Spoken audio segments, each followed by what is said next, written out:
Namaste friends. Today we are going to discuss on Analytical School of Jurisprudence.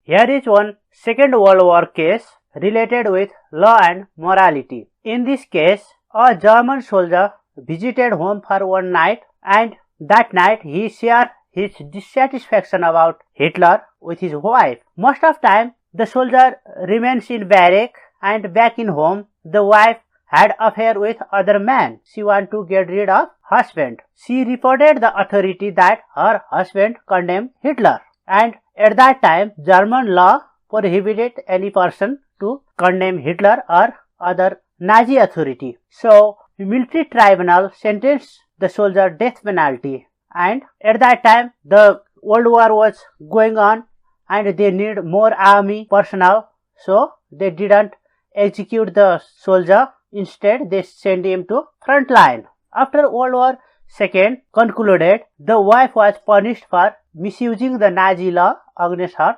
husband. This is the case, and Professor H.L.A. Hart wrote one journal article which was published in Harvard Law Review in 1958, which titled Positivism and Separation of Law and Morals. In that article, H.L.A. Hart tried to show that law need to be separate from morals, because you either shouldn't punish the wife because she was following the law which was prevailing at that time, or you have to make retrospective law. In both cases, both options are immoral. And Fuller replied H.L.A. Hart in same journal with the title of Positivism and Fidelity to Law, a reply to Professor Hart. In this article, Fuller said, "We cannot separate moral and law to maintain the fidelity to law." Later, H.L.A. Hart published a book, Concept of Law. Fuller published The Morality of Law, and this debate goes on and on, followed by other journal articles.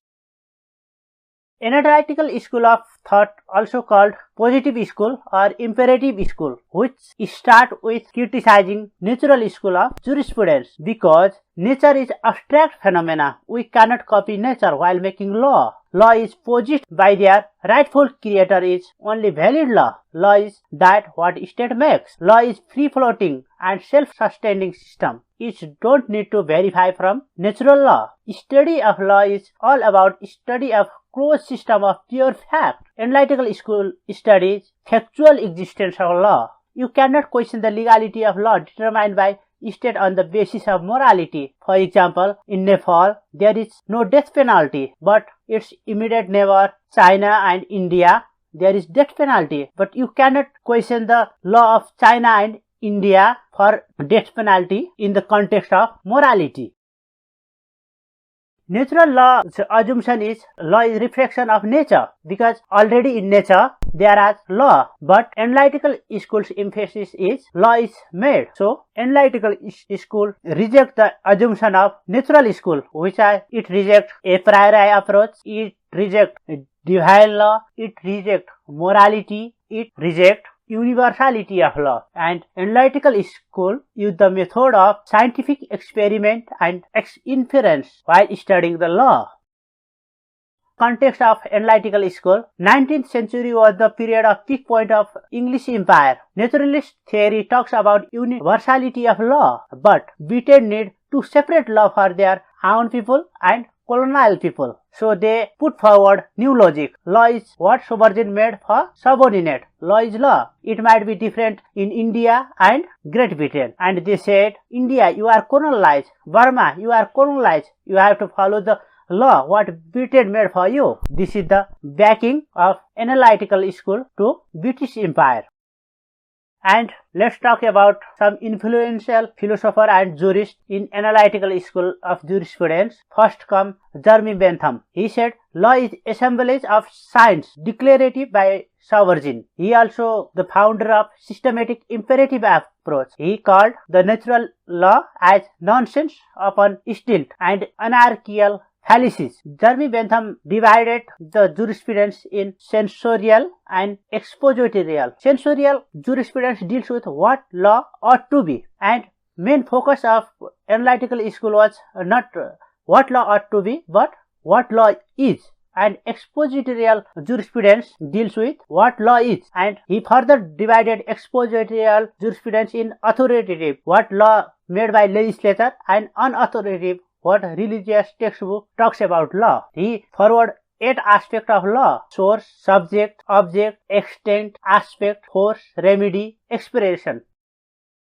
Jeremy Bentham was mostly known for his principle of utilitarianism. Utility stands for preventing evil and produce good. Whatever things which have the capacity to produce good and prevent evil have utility for human beings. And he said law should be for greatest happiness of greatest number, maximize pleasure and minimize pain. And this theory is based on hedonism, which stands for pursuit of pleasure. And he gives 4 goals of law: provide substance, provide abundance, favor equality, and maintain security. And there are 7 factors of utilitarian or hedonistic calculus for art of legislation. Those are intensity, duration, certainty, perpetuity, fecundity, purity, extent. And Jeremy Bentham's most important books are The Limits of Jurisprudence Defined, A Fragment of Government, and Introduction to Principle of Moral and Legislation, of Law in General,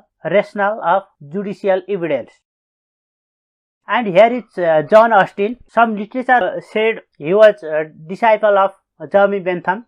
He also regarded as father of Analytical School or English School as well. He also rejected the morality in law. He said existence of law is one thing, its merit and demerit is another. All rights, including natural rights, are created by state. His book is Province of Jurisprudence Determined, a Plea for Constitution. And his famous quote on law is command of sovereign backed by sanction. He makes trilogy: command, duty, and sanction. With this definition, he makes a comprehensive categorization of law. And how law come from? Law always starts with desire. Desire are 2 types. One is request, next is command. The command also we can divide in further 2 categories. One is general and the other is particular. All command are not law. Particular command, which is known as order, are not law. General command are law. But general command also can be divided into 2 categories: not properly so called and properly so called. Not properly so called are not true law. For example, law by analogy, which is international law, and law by metaphor, natural law. Those are not properly so called. And true law is properly so called, which can divide into further 2 categories: human law and God's law. Human law is also can be divided into strictly so called and non-strictly so called. Non-strictly so called law are the law made by head of the family, which is apply only for family members. But law strictly so called also can be divided in 2 categories: made by private individual and made by political superior. The law strictly so called made by private individual is the law made by private companies, and made by political superior is the command of sovereign backed by sanction. This one is the law of the state.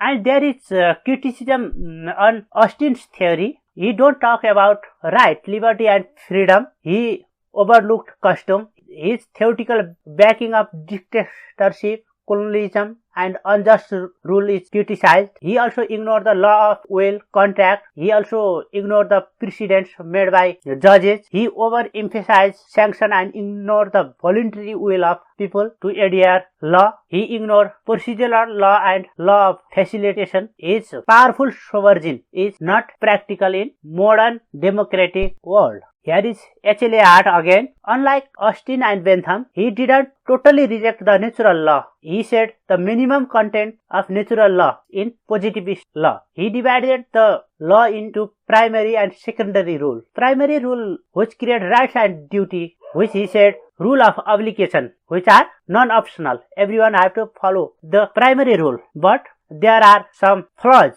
uncertainty and inadequacy in primary rule. For the remedy of primary rule, he proposed secondary rule, which are law of recognition, law of change and law of adjudication. His books are Concept of Law, Essay in Jurisprudence and Philosophy, Definition and Theory of Jurisprudence and others. Here is Hans Kelsen. He described law as direction. Every norms get validity from superior norm. For example, rules get validity from act. Act get validity from constitution. Like that way, the ultimate norm is ground norm. But this ground norm is theoretical assumption of Hans Kelsen. We cannot examine the validity and it cannot objectively tested. And he wrote a book, Pure Theory of Law, where he want to give a purely law theory which exclude all non-legal elements like political, social, historical, metaphysical and moral aspects. His books are Pure Theory of Law, Function of Constitution, General Theory of Law and State and other. Here is Joseph Raj. He is known as exclusionary legal positivist because unlike H.L.A. Hart and Dworkin, he completely denied the role of moral in law. He ignored what is and what ought to be problem. He said legislation directly creates norms. Court has no choice other than follow the legislation. His books are Practical Reason and Norms, Authority, Law and Morality, Problem about Nature of Law, Ethics in Public Domain and other. And last not the least, here is Ronald Dworkin. He said law made of not just of rules but of other standards like policies and principles. And he said judges do not have quasi-legislative power. They cannot make law. And he, in his literature, he described one fictional judge, Heracles, who can decide hard case in ground of principle. He was one imaginary perfect judge. Dworkin was inclusionary positivist. He tried to introduce clear morality in legal system and he talks about minority and individual rights, which is regarded as anti-utilitarianism because utilitarianism said happiness of greater number of people, but he said you cannot sacrifice the right of minority and individual in the sake of greater number of people. His books are Law as Interpretation, Law's Empire, Taking Right Seriously, Right as Trumps, Justice in Robes and other. Here comes our end of discussion. Thank you all of you for your kind attention. Feel free to subscribe my channel. Thank you very much.